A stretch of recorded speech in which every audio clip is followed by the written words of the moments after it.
always plenty. They also brought to the designated place their assigned quota of barley and straw for the horses. God gave Solomon wisdom, the deepest of understanding and the largest of hearts. There was nothing beyond him, nothing he couldn't handle. Solomon's wisdom outclassed the vaunted wisdom of wise men of the East, outshone the famous wisdom of Egypt. He was wiser than anyone, wiser than Ethan, the Ezrahite, wiser than Heman, wiser than Calcol and Darda, the sons of Mahal. He became famous among all the surrounding nations. He created 3,000 proverbs. His songs added up to 1,005. He knew all about plants, from the huge cedar that grows in Lebanon to the tiny hyssop that grows in the cracks of a wall. He understood everything about animals and birds, reptiles and fish. Sent by kings from all over the earth who had heard of his reputation, people came from far and near to listen to the wisdom of Solomon. Trial and torture. Chapter 4. Since God has so generously let us in on what he's doing, we're not about to throw up our hands and walk off the job just because we run into occasional hard times.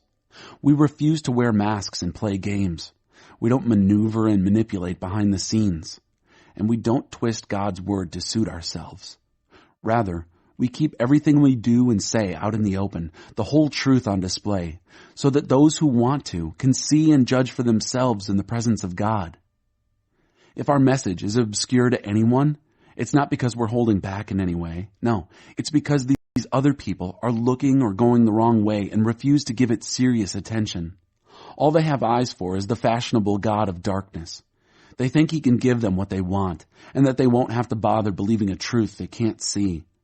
They're stone blind to the dayspring brightness of the message that shines with Christ, who gives us the best picture of God we'll ever get. Remember, our message is not about ourselves. We're proclaiming Jesus Christ, the Master. All we are is messengers, errand runners from Jesus for you. It started when God said, "Light up the darkness," and our lives filled up with light as we saw and understood God in the face of Christ, all bright and beautiful. If you only look at us, you might well miss the brightness. We carry this precious message around in the unadorned clay pots of our ordinary lives. That's to prevent anyone from confusing God's incomparable power with us. As it is, there's not much chance of that. You know for yourselves that we're not much to look at. We've been surrounded and battered by troubles, but we're not demoralized.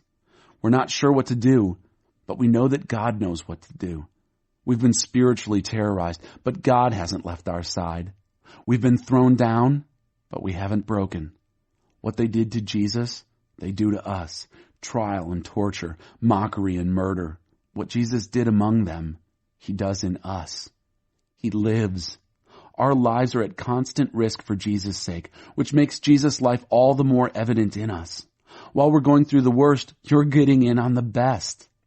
We're not keeping this quiet, not on your life. Just like the psalmist who wrote, "I believed it, so I said it." We say what we believe.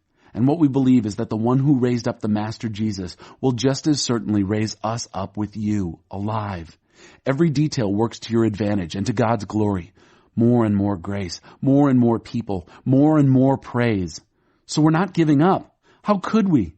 Even though on the outside it often looks like things are falling apart on us, on the inside, where God is making new life, not a day goes by without his unfolding grace. These hard times are small potatoes compared to the coming good times, the lavish celebration prepared for us. There's far more here than meets the eye. The things we see now are here today, gone tomorrow. But the things we can't see now will last forever. 1 Corinthians, chapter 1. I, Paul, have been called and sent by Jesus, the Messiah, according to God's plan, along with my friend Sosthenes. I send this letter to you in God's church at Corinth, Christians cleaned up by Jesus and set apart for a God-filled life. I include in my greeting all who call out to Jesus wherever they live. He's their master as well as ours. May all the gifts and benefits that come from God our Father and the Master, Jesus Christ, be yours. Every time I think of you, and I think of you often, I thank God for your lives of free and open access to God, given by Jesus. There's no end to what has happened in you. It's beyond speech, beyond knowledge. The evidence of Christ has been clearly verified in your lives. Just think. You don't need a thing. You've got it all. All God's gifts are right in front of you as you wait expectantly for our Master Jesus to arrive on the scene for the finale. And not only that, but God himself is right alongside to keep you steady and on track until things are all wrapped up by Jesus. God, who got you started in this spiritual adventure, shares with us the life of his Son and our Master Jesus. He will never give up on you. Never forget that. The cross. The irony of God's wisdom. I have a serious concern to bring up with you, my friends, using the authority of Jesus, our Master. I'll put it as urgently as I can. You must get along with each other. You must learn to be considerate of one another, cultivating a life in common. I bring this up because some from Chloe's family brought a most disturbing report to my attention, that you're fighting among yourselves. I'll tell you exactly what I was told. You're all picking sides, going around saying, I'm on Paul's side, or I'm for Apollos, or Peter is my man, or I'm in the Messiah group. I ask you, has the Messiah been chopped up in little pieces so we can each have a relic all our own? Was Paul crucified for you? Was a single one of you baptized in Paul's name?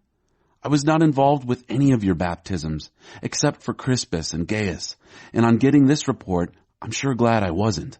At least no one can go around saying he was baptized in my name. Come to think of it, I also baptized Stephanas' family, but as far as I can recall, that's it. God didn't send me out to collect a following for myself, but to preach the message of what he has done, collecting a following for him. And he didn't send me to do it with a lot of fancy rhetoric of my own, lest the powerful action at the center, Christ on the cross, be trivialized into mere words. The message that points to Christ on the cross seems like sheer silliness to those hell-bent on destruction. But for those on the way of salvation, it makes perfect sense. This is the way God works, and most powerfully as it turns out. It's written, I'll turn conventional wisdom on its head. I'll expose so-called experts as crackpots. So where can you find anyone truly wise, truly educated, truly intelligent in this day and age? Hasn't God exposed it all as pretentious nonsense? Since the world in all its fancy wisdom never had a clue when it came to knowing God, God in his wisdom took delight in using what the world considered dumb, preaching of all things, to bring those who trust him into the way of salvation. Demonstrations, and Greeks go in for philosophical wisdom. We go right on proclaiming Christ, the crucified. Jews treat this like an anti-miracle, and Greeks pass it off as absurd. But to us who are personally called by God himself, both Jews and Greeks, Christ is God's ultimate miracle and wisdom, all wrapped up in one. Human wisdom is so tinny, so impotent next to the seeming absurdity of God. Human strength can't begin to compete with God's weakness. Looking for the living one in a cemetery. Chapter 24. At the crack of dawn on Sunday, the women came to the tomb carrying the burial spices they had prepared. They found the entrance stone rolled back from the tomb, so they walked in. But once inside, they couldn't find the body of the Master Jesus. They were puzzled, wondering what to make of this.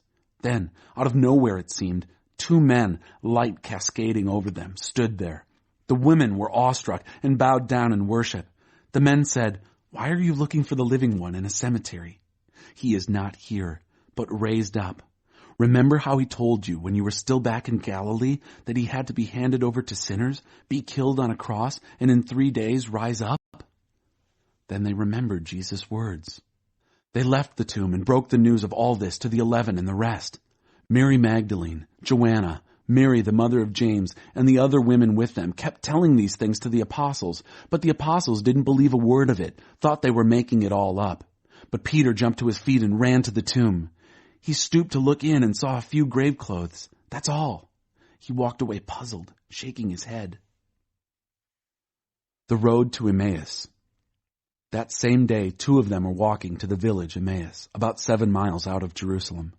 They were deep in conversation, going over all these things that had happened.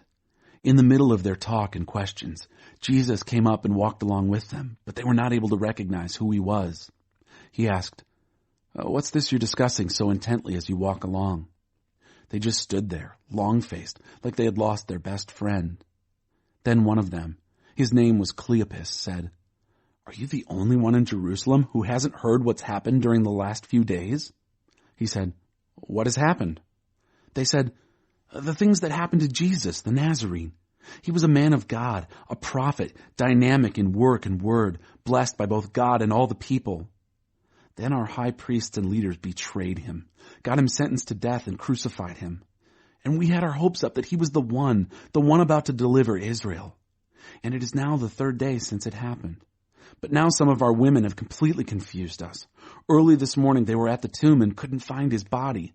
They came back with the story that they had seen a vision of angels who said he was alive. Some of our friends went off to the tomb to check and found it empty just as the women said, but they didn't see Jesus." Then he said to them, "So thick-headed, so slow-hearted, why can't you simply believe all that the prophets said? Don't you see that these things had to happen? That the Messiah had to suffer and only then enter into his glory?" Then he started at the beginning with the books of Moses and went on through all the prophets, pointing out everything in the scriptures that referred to him.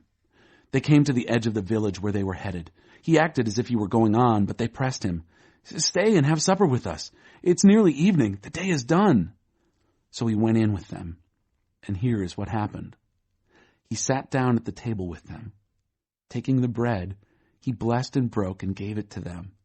At that moment, open-eyed, wide-eyed, they recognized him. And then he disappeared.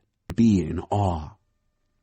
When a man has committed a capital crime, been given the death sentence, executed, and hung from a tree, don't leave his dead body hanging overnight from the tree. Give him a decent burial that same day so that you don't desecrate your God-given land. A hanged man is an insult to God.